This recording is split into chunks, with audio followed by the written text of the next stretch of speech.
And it sounds like what you're trying to do is work with them so that they can see that they're more than just that one thing, but they're a Exactly. multifaceted individual. You're compartmentalized, but you're not gonna be the footballer forever. So that side of your identity is not gonna like disappear, but it's just gonna be something else will take over it. I really value like someone's personal development. I think it is easy to get lost in whatever it is you do, and it's easy to get overwhelmed. I was doubted. I was just written off to an extent. I mean, I felt like I could achieve, I could just do just as well as anyone else. I always feel like I have something to prove. How can I get the most out of this young person?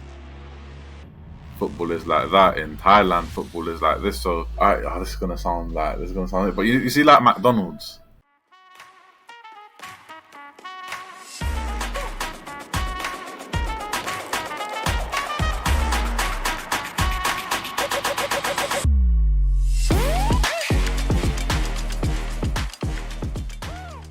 Tariq, welcome to the show. Thank you. Really happy to be here. Good man. I'm looking forward to our conversation because I think it's going to be a meeting of minds. I actually think we're going to be preaching to one another here and going, yeah, yeah, yeah, yeah, I agree.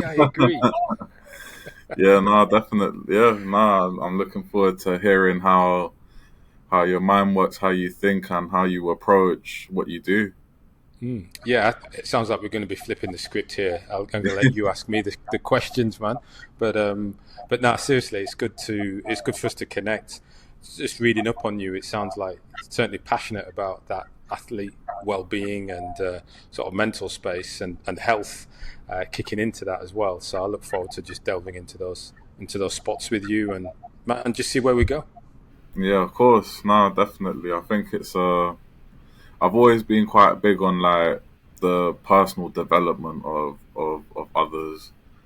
Um, it's something that I'm just really passionate about. And then obviously I love sport. I think I think sport is not just the straight up um, performance side or watching a match. I feel like there's so much that goes into it, whether Mm. it's what the athlete does or whether it's what the other people around the athlete do to prepare, or whether it's the people that aren't involved with the athlete but they're involved with what we see. You know, like you got the marketing team that does all this. You got Mm. so much thing goes into it, and there's so many Yeah. different journeys and stories that, yeah, I've that's what I'm all about, man.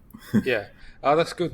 There's an exercise we do, certainly with some of the younger athletes, where I'm trying to get them to think broader about the different careers, and Mm, we put up that picture of, I don't know, it could be someone running 100 meters, it could be one of a footballer, a picture of her celebrating or something like that in the stadium, and we ask them the question, how many jobs can you see?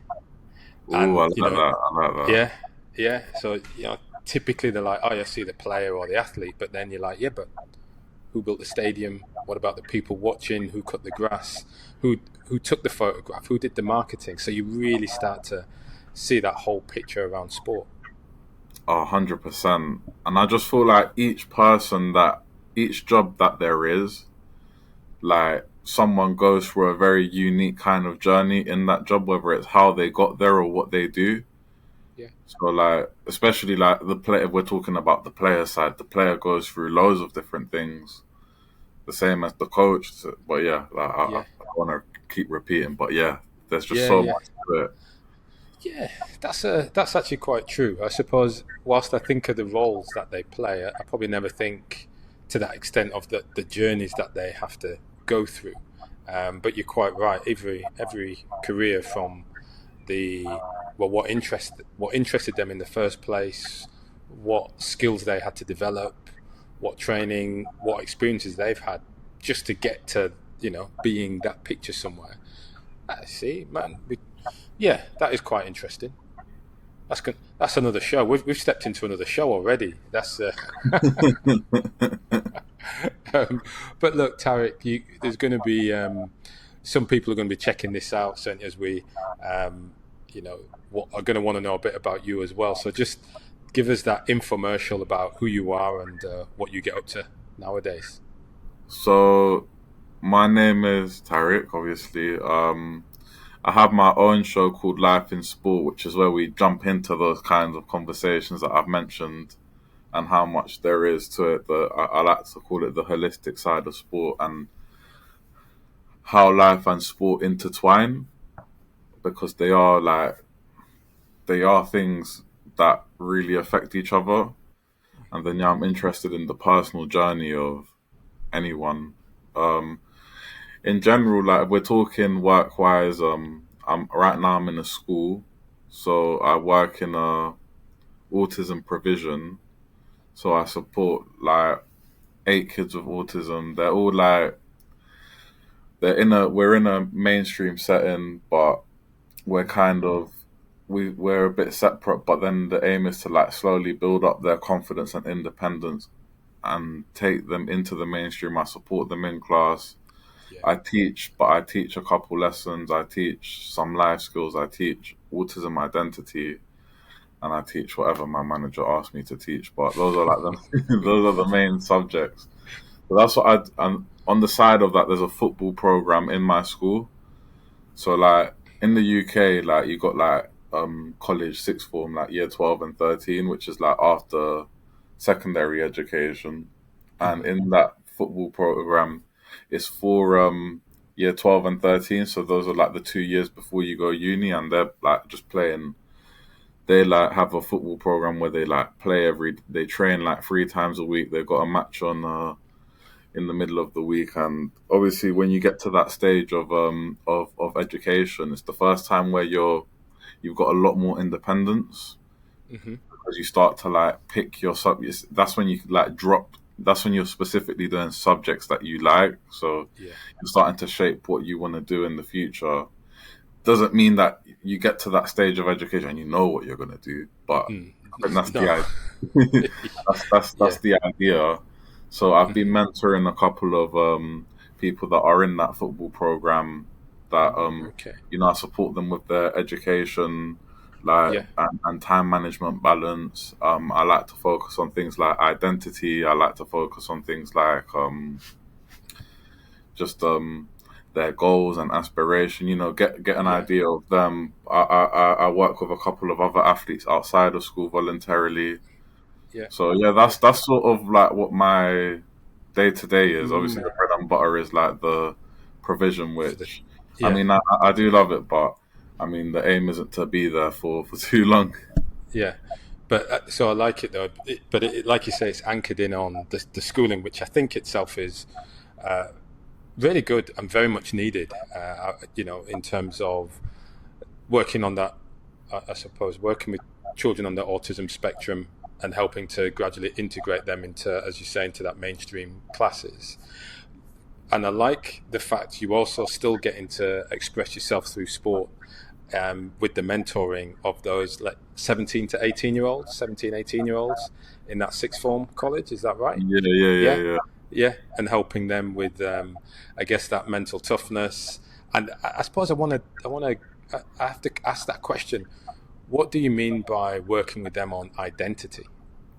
Okay, because I'm really big on identity. You'll probably learn this today. um, I'm really big on I'm really big on like a way that I approach my practice when I work with young people, sport or no sport. Like when I work with young people, it's about building their autonomy because I don't want them to have to rely on me constantly. Right. I mean, not I don't want them to have to rely on me, but I want to build them up where they can learn the skills that I want to show them and be able to implement them themselves. Yeah. Yeah. So with identity, it's like obviously when speaking, we've all got like multiple identities, don't we? We compartmentalize ourselves to whatever our situation is or whatever role we're in right now. Obviously, right now, like you could go like, oh, the husband. You're a husband or a partner or a son or you're what you do at your job. You're a Yeah. friend. You're this and that. You're a Yeah. I footballer. get what you You're mean. not.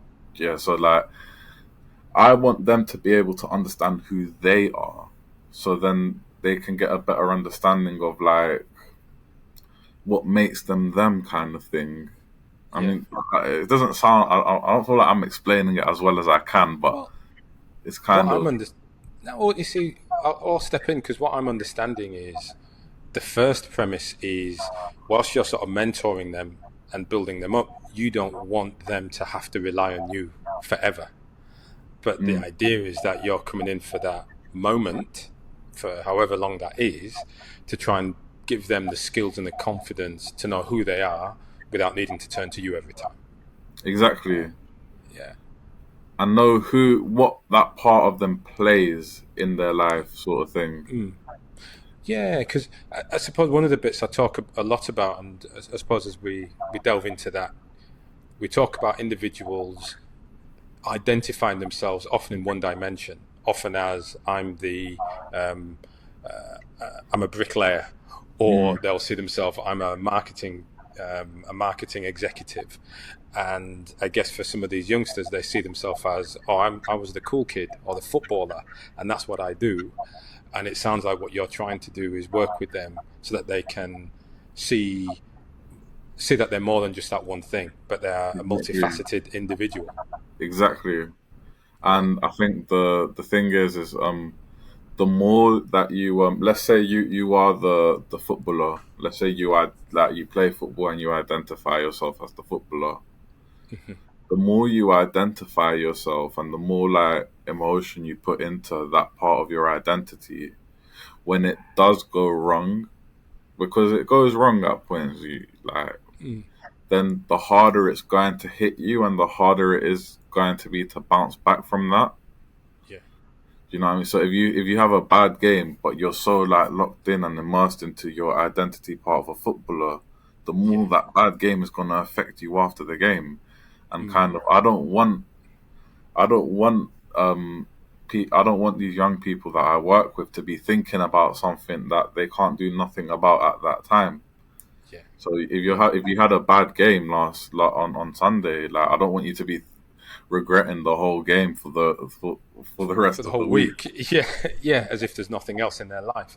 I mean, it's quite true. It is really true, and I see it a lot with those that I work with who are in that career transition. So who are looking for a bit more clarity as to where they want to go next.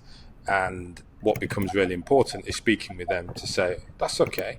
Let's find out what else you're good at. Let's understand who else you are. How do you do that? I mean, when someone is young, right? What sorts of things do you do to help them see themselves as more than just that one dimension?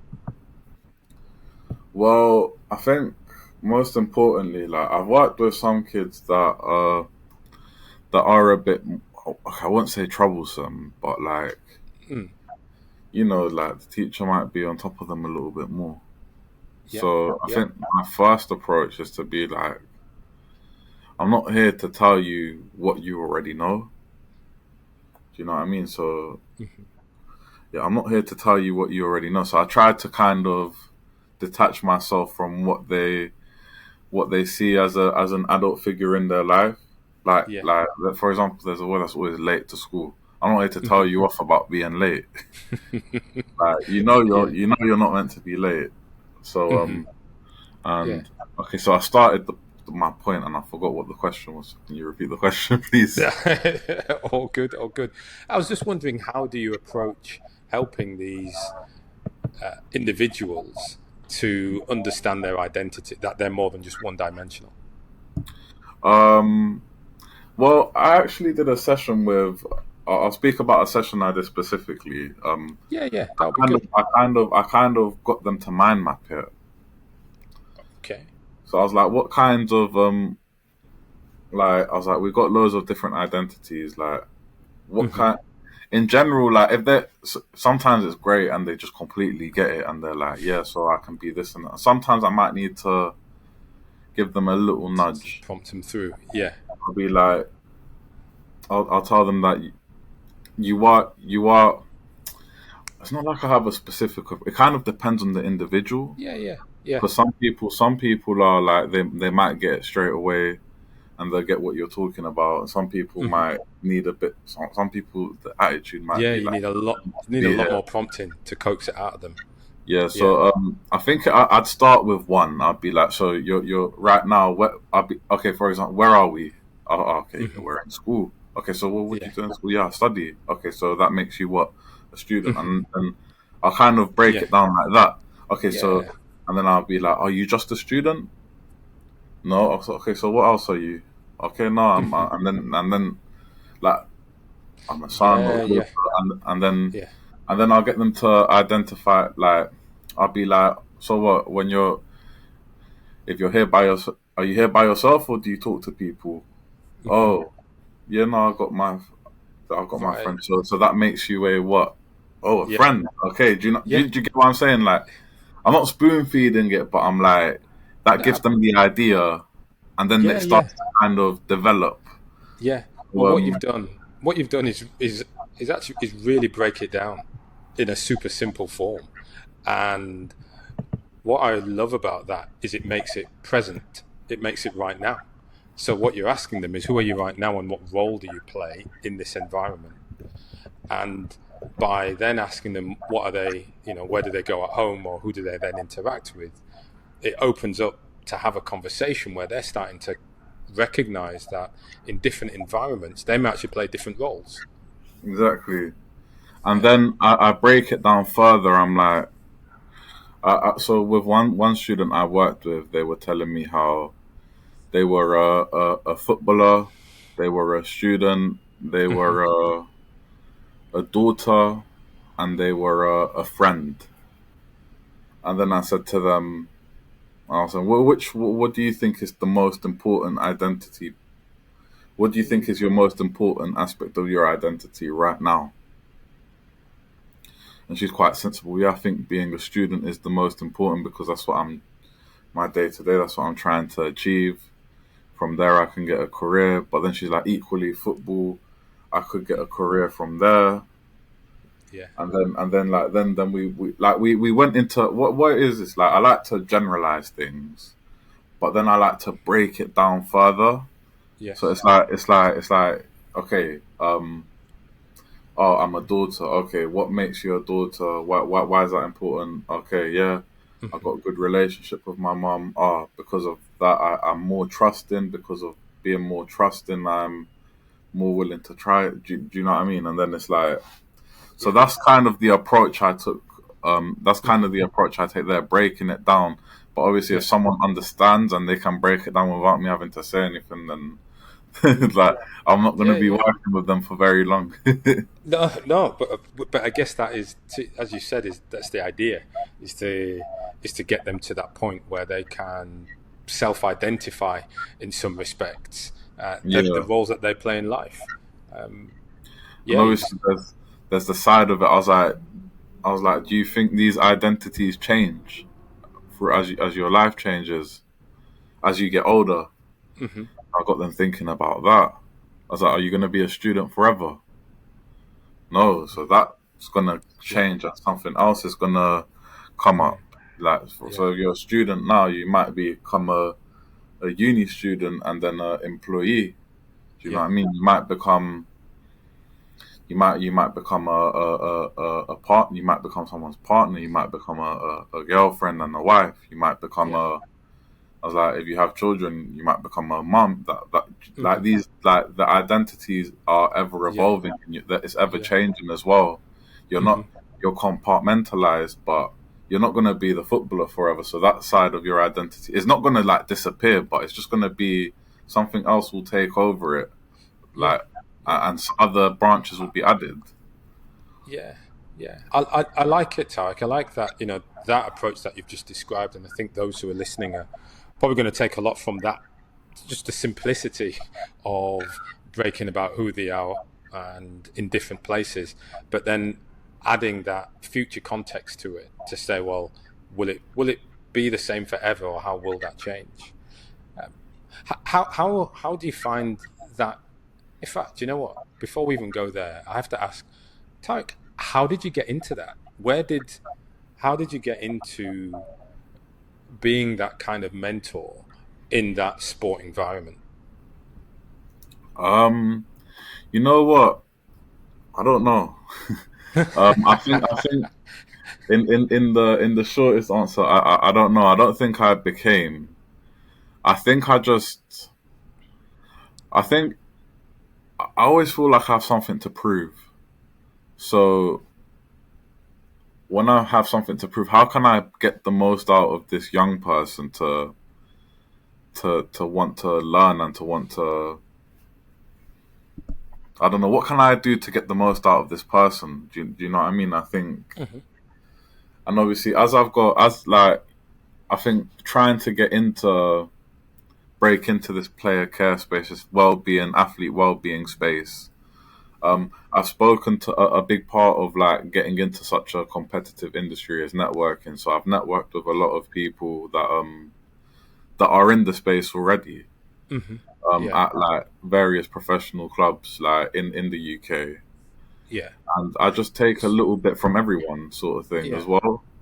So when you say network, what do you mean by network? So network, I mean to interact. I mean to speak with and interact and to build a I mean a lot because it's quite a professional word, isn't it? Like when you say Mm. network. Yeah. But I like to kind of deviate from the professionalism and just think of it as just like socializing and meeting people and learning from people most importantly. Mm-hmm. So the idea of it is to like meet other people and have a mutually beneficial relationship where like if you need something from them they provide it to you, and Yeah. if you need and vice versa. But I kind of like to think of it as I'm a much more personal person. I like to I value that connection that you can build with Yes. anyone, Yeah. Yeah. good or bad. Like so, Hmm. yeah. I Yeah. mean, Hopefully more of the good, but I understand what you're saying in that when we say networking, it can sound like, I mean, formal, professional, like, okay, yeah, networking event, let's go. What am I supposed to say? Whereas what you've said is networking is being social, it's meeting, it's learning, and a value exchange of some description. exactly. And yeah, so finding those four things, and that's what you've done. So you said you don't know how you get into that space. What is it that makes this athlete well-being space of interest to you? Well, I think it goes back to what I said earlier about the personal development side. I really value like someone's personal development. I think it is easy to get lost in whatever it is you do, Mm. and it's easy to get overwhelmed. All that kind of stuff. But then, Yeah, like, I love sport, like from yeah. little, whether it's like watching or just playing like a little bit in the park. Like, Hmm. I love sport, and it's putting two things that I'm really like passionate about together, Yeah, and yeah. as well as that, it's like, I mean, it's being involved in sport is demanding. Like no matter what the level is, there is a level of demand at some Hmm. kind of at some there's an element of demand, like whatever the level of sport you play, and obviously the higher it is, the more demand, and I think the more support someone could do with. But I think everyone needs support at the end of the day. So it's Hmm. so Yes. yeah, that's Yeah. sort of where the passion comes from. Right. Yeah, they do. Well, I suppose I just want to break down a little bit then those two avenues for you. So, one, that personal development, but first, sport. So, for you growing up, what was, you talk about this passion for sport. So, as you were growing up from child becoming an adult, what role did sport play in your life? Um, when I was a kid, when I was a child, I think obviously I liked football. I think what sport played in like my early childhood was being able to be a part of. Hmm. So my mum is from Spain, and in the part of Spain she's from the south of Spain, so she's from Sevilla. Hmm. So Yeah. in Sevilla you've got two teams. You got Betis and you got Sevilla, and like Yeah. it's so like my family is very much split between the two. But I think Okay. Yes. when I was younger, um, it was a way to have something to talk about with my family or to ask. It was something to be curious about and something to I don't know something to feel a part of in a way, like watching the football with my grandfather or with my uncle or whatever. And yeah, it was just something to have in common with at the start. And I think when I got when when I came back to the UK and I got a little bit older, like approaching like the end of primary, it was something to have in common with people in class and stuff like that. And like, Yeah. I mean, not everyone likes football, but I mean, No. that's sort True. of where that's the Yeah. foundation of like being a part of something. And when you're Yeah. young, you don't want to be different from anyone, do you? You want to be Hmm. similar so you You want can to. have Yeah. that ability. Yeah. You have a desire to be part of a community in some shape or form. Exactly. And well, I like it. I mean, you mean you're talking about football being a connection to family and help and being a community, being it was a way to get involved in something and to an extent, yeah, be part of it. Yeah, and I think that's what it does for me now, I guess, in terms of like having this conversation now. We've got a Hmm. sense of community because there's that passion for sport where you support people transitioning out of sport. Yeah, I support people. I try to support people in sport and yeah, that's it. broader. Like Right. there's always Yeah, yeah. that constant link.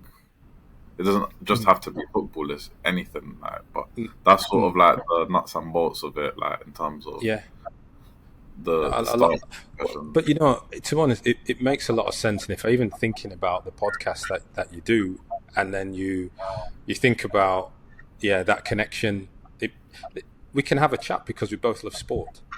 And so with that, and I talk a lot about me being overseas. I mean, I'm in Sydney now, right? And Mm. it's been overseas, but by traveling, sport is always like it's like this passport. It makes it really easy just to chat with anybody because you've got a love for a ball being kicked around or been thrown or running or something like that. 100%. And I think what I really like enjoy and find interesting about it is that it's like culturally it it changes.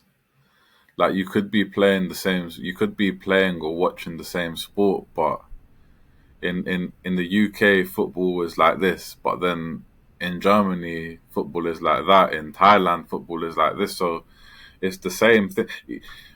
This is gonna sound, but you see, like McDonald's. Like Yes. if you go McDonald's in India compared to McDonald's in Spain, it's the same thing, but it's Yeah. different in each country. Like Yes. they've Yeah. got their own exclusives on that. But Tarek, yeah, we're gonna use that as the clip. That's your intro clip. Football, sport. It's like McDonald's. It's the same but different. Yeah. yeah. So, Yeah. so that's the so I'm with you.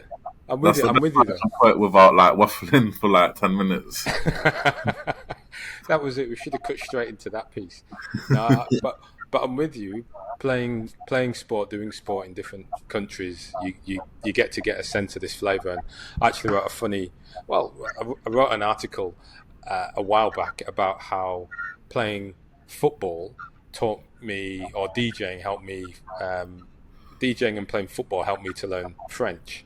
So by living in France, by playing football, I learned so much more about the culture because I had the teammates. We'd go out to eat afterwards. I'd get invited around to people's houses. So that connection through sport really helped me to, well, I guess just understand the culture so much better. Exactly, it's beautiful about Yeah, that's what's so amazing about it. mm, yeah. So on the other side, talking about your interest in development, people development, uh, when did that sort of emerge to you? That side of your you know that side of your career. Um, I think it started from quite young, like not like naturally anyway, because what it was, I was diagnosed with autism when I was about 10. Hmm. So I was constantly not. I wouldn't say I was behind. Socially, I had a lot of trouble. Like not okay, not a lot. I always had friends, but Hmm. I kind of struggled with that communication side. I was Right. kind of always in school. I was constantly doubted. In school, I was, especially in primary. In secondary school, it got a little bit better, Yes. but in primary school, I was doubted. I was just written off to an extent, and yeah, in secondary school, I wouldn't say I was written off, but like I was just shoved in all the bottom sets, Yeah. and So what yeah, impact did that have on you? in terms of being, it just made me really just I just worked hard. I mean, I felt like I could achieve, I could just do just as well as anyone else, as the next Hmm. guy. Yeah. So like, I didn't like feeling like I wasn't able to do something. It was like I had to prove myself. It made me feel like I had to prove myself and prove people wrong. And I mean, there were things I really struggled with growing up. Hmm. Um, I struggled like, I mean, autism is very different for each person, and I don't speak for everyone when I speak about myself because I mean, yeah, I don't like to like act like I'm Yeah. an expert, but like I don't know, I really struggled with sudden change. Yeah. Like in school, like if there was a supply teacher, I'd really bug out because it's just interrupted. So you've got a straight line, and then Mm. something changes, and then it like all shakes in my mind. Or if something's done differently, and yeah, I struggled with a lot of different aspects, and I think when you're young, when as a child growing up, that's when you're most okay, me anyway, that's when I was most vulnerable. But that's when I Hmm. felt most insecure. I wasn't sure of myself. I wanted to fit in, but I didn't want to, and I wanted to be myself, but I didn't want to come across a certain way. And you know, as I've managed to navigate myself into adulthood and through adulthood as well, kind of just you know, you care about different things at different stages in your life, and I'm not talking. Yes. It could be socially, whatever. And I wouldn't say I'm someone that's come out of it like fine, but I think I've definitely come a long way, and I've managed to achieve some things that like no one would ever think I would have been able to achieve when I was younger. Hmm. And I'm not just talking about actual things I've done. I'm talking about the way I'm expressing myself now, for example, Yes. and like smaller things.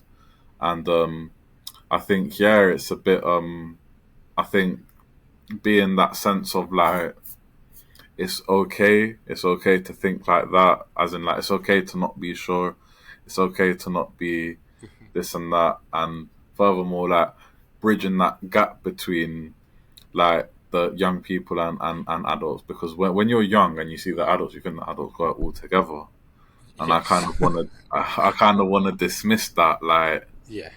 as soon as I can. And so yeah, that's kind of where the passion is, because I've had to do so much to Yes. get through Yeah. to get to where I am. I like the idea of facilitating that for someone else and making their journey smoother while they're still on their path of learning about themselves and not doing anything for them, but just being that Yeah. kind of like it's okay. Yeah. And as you said, because I think that's a wonderful story, right? And your desire, as you said, to give back to facilitate someone else to be able to understand who they are, find out what they're capable of, and in many respects not be held back by what people or certainly what society might think of them. And you're I guess, as you said, you're a shining example of not allowing being in the bottom sets or being written off, or as you said quite wonderfully, being doubted to hold you back from the impacts that you're having today. Yeah, and what it is as well is that I think this is something I've learnt more in my adulthood through like personal circumstances I've had to deal with. They're not nice circumstances, but I've had to deal with them, and what I've learned is that is about control. Like in an ideal world, we'd have control of everything, wouldn't we? Like in our ideal world, Yeah. like I'd have Right. control of everything. If I wanted a job, I can get that job. If Yes. I wanted someone to come on my podcast, I can get that person straight away without. Yeah. If I Yeah. wanted if I wanted to know that I haven't annoyed someone when I've spoken, do you know what I mean? But Yes. Yeah. like it can go from big things to just little daily things. Mhm. And I think what I've learned is what I've learned, but at the same time I'm still learning is how Yeah. to let go of things. Yeah. Like Yeah. let go of things that I can't do anything about, because the thing with my autism is that is with me is that I'm very obsessive. Hmm. Like I get very obsessed with things like I don't know, like football. I start like learning all the players. What I'm talking when I'm a kid, learning all the players, learning all the this and that, Yeah. who won the trophies. I did that. I do. I still do that now. My boys do that Yeah, today. nah, but then it's like whatever it is, I go through a phase where I'm just like really interested Yeah. in it, and I want to find out a lot more. Yes. And Yeah. then, or what like with what I want to do, I get really immersed, and like Hmm. it's a good thing because I've got that attention to detail. I want to go and Yeah. find out, but then at the same time, I kind of like burn myself out a little bit because then I can't stop thinking about Yeah. what I'm doing. Like I could be Yeah. lying down in bed and I'm supposed to be sleeping, and then suddenly I have to get up and I'll go on LinkedIn or Yeah. something like that. Yes. Yeah. Well, I mean, that's interesting. It's interesting you say that because mainly because of the sporting side of things. And so, as we talk about your two passions coming together, so one that facilitating people to understand more about who they are and where they want to be, based on your lived experience, but then linked or coupled with this passion or interest on sport, that kind of gets us to where you are today. And so it makes me curious, that obsession that you would have now, how do you think that plays out with your connection to both sport and personal development? Good question. How does it play to my I think with my connection to personal development is I don't want to be stuck in the same place. Hmm. I don't want to be doing the same thing. I don't want to be stuck in the same place. I want to be progressing forward into what I like and what Yeah. I'm passionate about. Yeah. Um, and then because of my like I won't call it obsession, but like my passion for sport, Yes. it's like I'm really trying to. I mean, like the amount of times like people go to university and they study something and then they do something that's completely far away from what they studied, Yes. Yeah. which isn't an issue. Like for Hmm. by the way, it's not an issue Hmm. at all. No. Like you're at different stages in your life, and if you study something and then you come Uh, out of it and you realize, oh, you know, I don't think Absolutely. I quite want to do that. I want to do Hmm. something a bit different. That's fine, but I know what I wanted to do, all like from the start in terms of like being in sport. I didn't. I Yeah. might have went through the phase where I wanted first when I wanted to be a physio, and then I was like, okay, no, I don't want to do that. Then I wanted to be a sports psychologist, and I Yeah. realized, yeah. And then I realized that these kind of performance lifestyle jobs exist, and I was like, okay, I need to get Yeah. into that, but there's Yeah. no. But in terms of okay, yeah, that's where like how it sort of plays in because it's like Yes. I just want to be somewhere where I want to be. I don't want to be somewhere where I don't want to be and following Yeah. instructions that I don't want to follow. Yeah. Like, Yeah. Yeah. So what you've described is that exploration, and what's wonderful here is that you're on that journey, and you're on the journey to do more and more in that performance and well-being side for athletes or in that athletic venture. And I, I like that. I like the way you're doing it and testing things out and be like, nah, that's not for me. and doing this bit and saying, "No, that's not for me." And most importantly, you are okay with that, right? And that's what's really undervalued. It's I think it's just as important to know that something isn't the right fit. It's just as important to know something isn't right as it is to know that that's what you want, Yeah, and that could be in any aspect. Like, I mean, it's something little as like, if you if I don't know, if you love food, if you love yeah, a certain type of dish, hmm you're gonna eat that. But if you try something else and you don't like it, that's fine. Though you know you don't like it because you tried it. And it's yes, the same like with if we go back to the quotation marks network, and yeah, like, I can have a great chat with one person about player care, and realize that a lot of our philosophies and ways of thinkings cross over. But yeah, conversely, I could have a conversation with someone else, and it's not like that. And that conversation didn't flow or go as naturally, or we had different beliefs. hmm Like, it's okay for that conversation to not have gone well and to feel like, I didn't feel good, because then you realize, what you realize, well, that's not the way you think. So you hmm kind of reaffirm your own ideals of how you want to do things.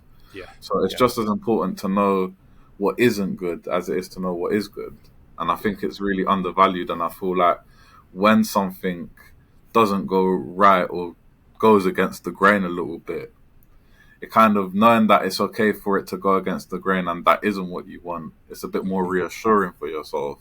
And I yeah. think for young people, it's really important to understand that. So when you think about player care in sport, based on the interactions you've had, when you think about player care in sport, what do you think? What do you think is working at the moment, and what do you think some of the gaps might be? Um, I think from speaking to different people, I think what's working is that it's acknowledged, and there's people out there that are passionate about the holistic development of the athletes, of the young people. And I think that person centered approach and having that different kind of relationship with a member of staff at a football club is important.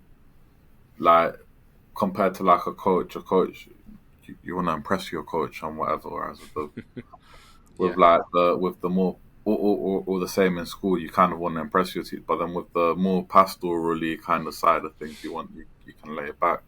hmm So I think the fact that it's there, and it's acknowledged, I think that's really great. yeah, The I think the main challenge is that it's different in each place. So the idea of what player care is in Arsenal might be different to what it could be okay, in Chelsea, yeah, and that could be just because of culture. But then yeah. Why does there's, that pose a problem? because then it kind of the purpose of it is gets lost. Like, the purpose of it gets mixed up, because then at the same time you got clubs with less budgets that have player care, but they might not be able to do as much because they might only have one member of staff across the whole, like, under nines Sure. to hmm 21s. hmm So I think it's great that it's acknowledged, and I think it's only gonna grow. And I found out last week from, so there's a guy called Hugo Schechter, and he's like big in that player care scene. He's very big in that area, and he can probably speak about a lot better than I can. But he said something that really stood out. He's like, the first player care, like, employee, whatever, at a club was in 2001. So Mm. that's quite Yeah, new. yeah, So I yes, think it it's is. still I think it's still finding itself in a way, because there isn't a particular qualification you need to get into that kind of role.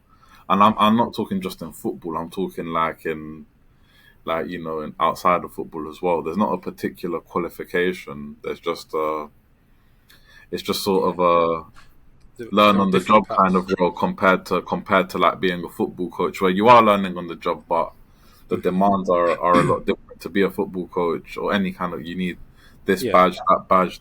this experience. And there is that you need experience, but I mean, it's great that they're looking more into the person, but I think they're Yes. still from speaking to different people and seeing how there's different beliefs.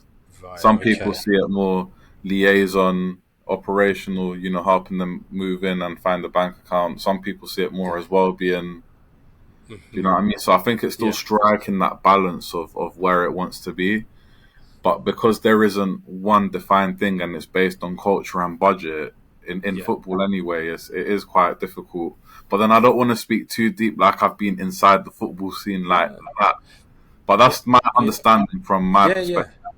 And I think your perspective is a great perspective, all right? Because you're out there socializing, networking, all right? Let's use that broad term.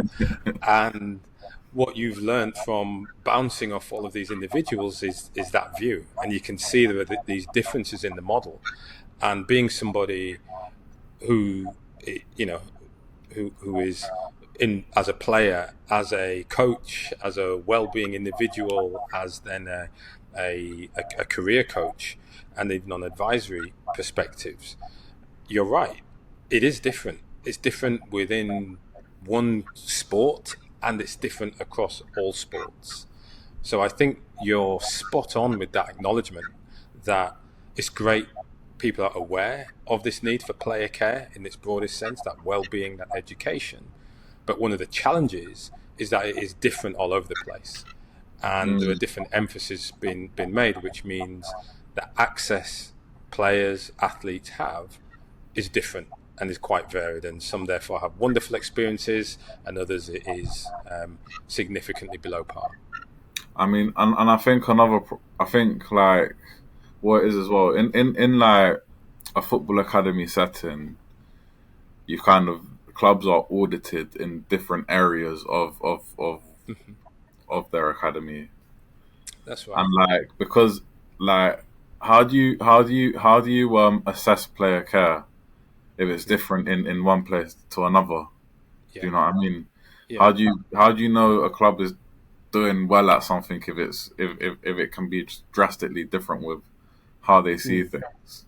Do you get Yes. what I'm saying? Like, so it's Yeah, I do, and I think and chatting about football specifically, I think the sort of work that the PFA, the Professional Footballers Association, does with Premier Leagues is interesting because, like you say, they're trying to put in outcomes, but there are so many different ways. So outcomes being the number of academy boys, girls who get qualifications, those who number of contact hours.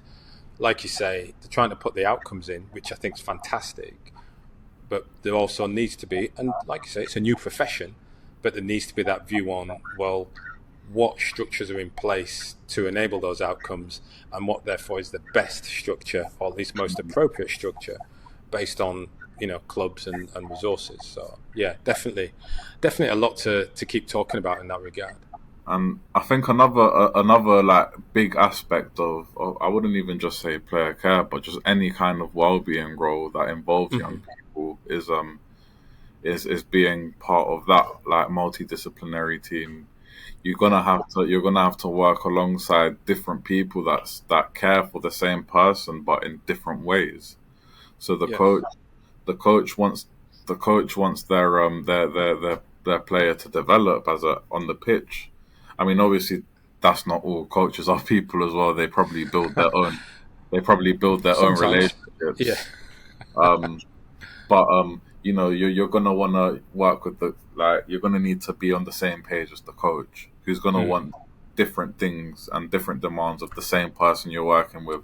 The same with the higher the level it is, the more people you're gonna have to deal with. The yeah, parents, yeah, what the parents expect is gonna be different. What the physio, what the mm, nutritionist, but then if you strip that back and you go to a school, you got like the teacher, you got like the different subject teachers, you got like you got the mm, pastoral, you got the head teacher or yeah. whatever. Like you're gonna need to work alongside different people that believe That's it. in a different approach, and you need to Yeah, be really like you mm, need to be really flex. You need to be really flexible, but you yeah, need to be really like inputting your own idea, but then you don't want to step on toes. So it's like it's a fine balance because someone maybe a Yes. coach might think, oh, he's playing at a football club. Why is he doing anything that isn't playing football here?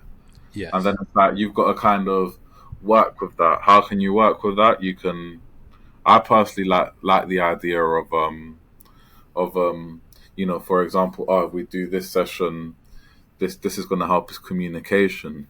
He can Yeah. bring that session. He can bring that improved sense of communication onto the Mm. pitch, and then that Yeah. makes him better able to communicate, which maybe makes I don't know. Or then there's Yeah. the side of it. Another thing which I learned from one of my colleagues in that scene is involving them in the work you do, Mm. making being an open book. So, like Yeah. for example, if I'm doing a session with a player, I'm doing this with them. What do you think? What would you add, or from your? Do you know what I mean? So I think Yeah. to be that open book and to show that you're flexible and willing to listen makes you more adaptable, because there's great people, but then there might be people that are more stuck in their ways. So yeah, there's that Yeah. constant. That's another point I really wanted to get out, that you're Yeah. kind of dealing with this, and that Yes. sort of thing. Yeah. Well, it's as you said, and I thought quite eloquently. Everyone cares about the athlete or that individual, but just cares in a different way. And Yeah, some that on field, off field, mental, physical, all of that together. And so, whilst everyone probably wants to create a good person, a good athlete in all those attributes, it's making sure you're helping to get the right focus at the right time. yeah. So, yeah, Tarek, tell me more about then the podcast. Talk to me about your podcast and how long have you been doing it, and what's it about? Sure. So my podcast is called Life in Sport. So I call it LIS for short. So life in sport. So it's about, as I said, like the way life and sport intertwine with each other. I feel like there's just a very like I feel like sport plays. If you're involved in sport, it plays such a big part in your life, and obviously the way you're involved can dictate the way you do things. So how it sort of I've been doing it for about on and off about a year and a half. Hmm. Um, so what it mainly entails, like how it was, the idea was born was I was doing my dissertation at university, so I was in my final year, and I was in the sports side of things, and I'd done a project called the perception of anxiety in combat sport. So like my whole dissertation was about, oh yeah, you can be anxious, but like like it doesn't mean like you can use it for it's not something that's gonna be constantly debilitated. That was like the idea. So Yeah. I spoke So to just for my understanding, because it sounds really interesting as a concept, is yeah. um, whilst everyone has anxiety, it doesn't need to debilitate you. Hi, it's Ryan Gonsalves here. Thanks for tuning in today. I just want to take a moment to ask you an important favor. To help grow this channel, one thing will do that above more than anything else. Please hit that subscribe button. By hitting that subscribe button, you help me to grow the channel, allowing me to create more tailored content, improving the quality, and also to develop additional services such as the workshops, one-on-one sessions specifically designed to support elite athletes in that difficult transition to that career beyond sport. So if you want to join me on this journey to help inspire, guide, and connect individuals to find their second wind, please hit that subscribe button. Exactly. Yeah. Yeah. So like that was sort of the idea. Like Yeah. how you perceive it can be is down to whether it facilitates or debilitates your performance. Right. Okay. Yeah. So I spoke to a lot of Muay Thai fighters. So this is like, I don't know how I bagged it, but I got a few like people that were like former professional Muay Thai fighters. Yeah. So my samples were like some amateur boxers, some people pursuing a career in combat, MMA, whatever, and some former pros. So it was a mixed bag. So I was Yeah. talking to a couple of the former pros, and like I have these conversations recorded, but I was just fascinated how what they done to prepare for a fight. Or Yes. this guy, one of them's talking about how when he was in camp, he liked to shave his head and like no, he liked to let everything grow out and then shave, like do little thing, little ritual things. But then it was Hmm. like how he felt, what he did to get where, and I just thought there was so much to it, and I found it really Yeah. interesting. And I was like, I'm just learning this for an interview from a dissertation. Imagine what I could learn from making this actually something that I could share with people. I Yeah. was thinking I didn't know this kind of stuff existed. Right. So it's like a natural part of it was like raising awareness. And Mm. then the longer I've like developed the idea of the podcast, the more I've realized it's not just athletes that I need to talk to. Hmm. It's it's everyone. Like there's loads of like interesting conversations I can have with different Yeah. roles, whether it's directly to the athlete or not. Yeah. And Yeah. I just thought there's a lot to learn, and I'm very personal with the journey. I'm very like, because from what, let's say you're telling me coming up, I don't know, let's say I'm talking to a boxer, and then like from there I find out, oh, I don't know, from there it depends on the individual. From there, I find out, oh, their mental health was really touched when they went through this, when they were fighting, or from there I find out what kind of issues they think there are within their sport or what kind of challenges they faced. And it's about uncovering those different layers, but those different layers aren't the sport itself, it's from the person and their perspective of the sport. Do you know what I mean? Yes. Yeah. Well, it's that everyone is looking again. Everyone looking at sport, but from their own perspective. Exactly. And yeah, and so by you started with that natural inner circle of the athletes, but bit by bit, while sport's still the central point, you've expanded that out to all these other Yeah. roles and views. And I don't think sport specifically is just, I think fitness as well. Hmm. Because I think fitness plays a big part. So I just feel like there's so much to delve into different parts. So I like to think of it as we don't talk about sport, we Hmm. talk around it. That's kind of the best way I like to define it.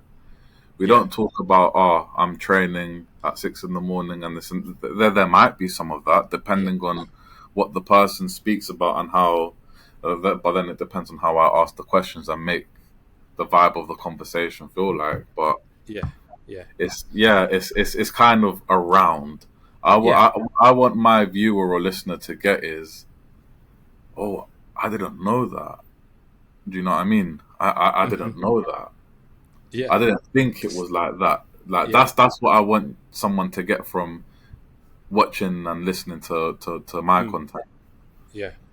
I like that. And then, but I like the way you've just described the emotion you want people to have, or the reaction people should have from listening to your show, sparking that point of curiosity. Yeah, And yeah, and so listen, Tarek, I've really enjoyed your time on the show today. It's been great just picking your brain and having a chat about your perspectives around. For me, I've already taken away things around that identity, or building identity, simple steps to find identity, understanding your view on sport as that community link, and certainly your desire to facilitate other individuals to figure out who they want to be. And just really enjoyed hearing a bit about the podcast, and certainly talking about some of the player care and well-being sort of gaps and positives that we can see at the moment. So Tarek, thanks a lot for sharing your story with me. I think it's been brilliant having you on the show. it's been a pleasure. It's been great. Let me just flip it over before you end it. Sure, Well, man, go for it. what's one thing you've learned having a conversation with me this evening in your time zone? Yeah. Oh, well, I think there's more than one, but I'm going to say the bit I probably really enjoyed was your journey, or the inspiration for you to facilitate facilitate others in finding out who they want to be. And Okay. it was when you said you were doubted, and no one's ever said it in that way before. No one's ever said, I was doubted. And so I like that that gave you that reaction to say, okay, well, you're not going to doubt me, and you are where you are now. And what you want to do is bring other people along that journey with you. Okay, cool. I just wanted to get a gauge of what you thought and your interpretation of my words were. Yeah, man. But Yeah, yeah, yeah, no, it's been really good. So I really appreciate the invite and your time this morning, afternoon, this yeah. morning, evening. Too easy, man. Listen, thanks again. Been awesome. All right, thank you so much. Well, have a great rest of the time, and yeah, we'll be in touch. Yeah, yeah. Hold it there. Hold it. Oh, yeah.